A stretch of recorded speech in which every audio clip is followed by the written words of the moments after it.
Hi friends, তোমরা সবাই কেমন আছো? আমি খুব ভালো আছি। মা ফুড ডায়েরিজে তোমাদের সবাইকে স্বাগত। আজকে বানাবো রথযাত্রা স্পেশাল ছানাপোড়া কেক। এই ছানাপোড়া কেকটা একদম দোকানে তৈরি ছানাপোড়া কেকের মতো খেতে হবে। তাহলে দেখতে থাকো কিভাবে বানাই। প্রথমে আমি একটা বাটিতে ছানাটা নিয়ে নেব। এখানে আমি 1 লিটার দুধ থেকে ছানা কাটিয়েছিলাম। এখানে 1 লিটার দুধের ছানায় আমি হাফ কাপ সুজি দিয়ে দেবো।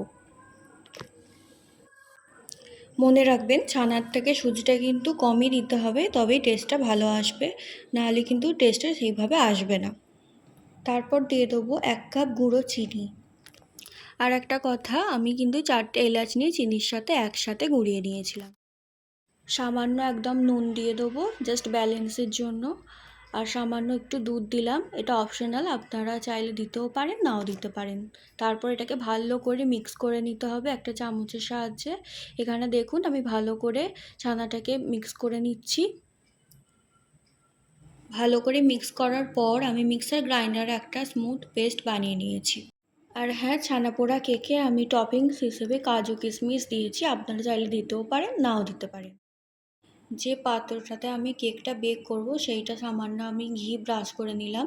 আর কিছুটা ঘি আমি এই যে স্মুথ পেস্টটা বানানো ছিল তাতেও একটু দিয়ে মিক্স করে নেব, যাতে একটু ফ্লেভারটা ভালো হয়।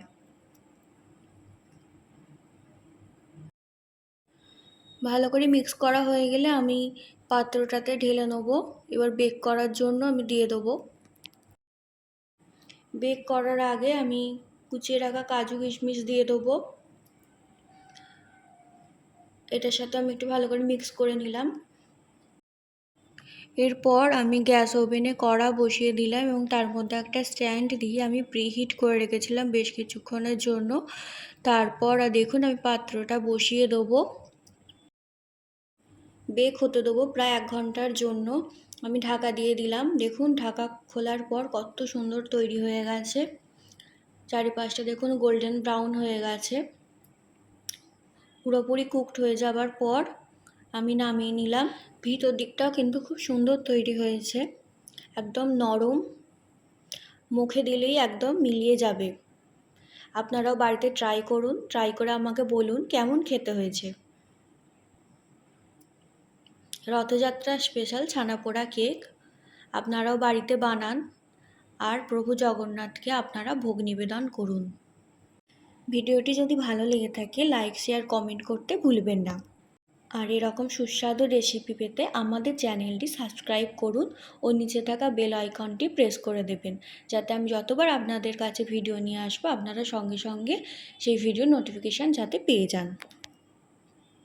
তাহলে আজকের মতো টাটা, আবার চলে আসবো কোনো নতুন সুস্বাদু রেসিপি নিয়ে।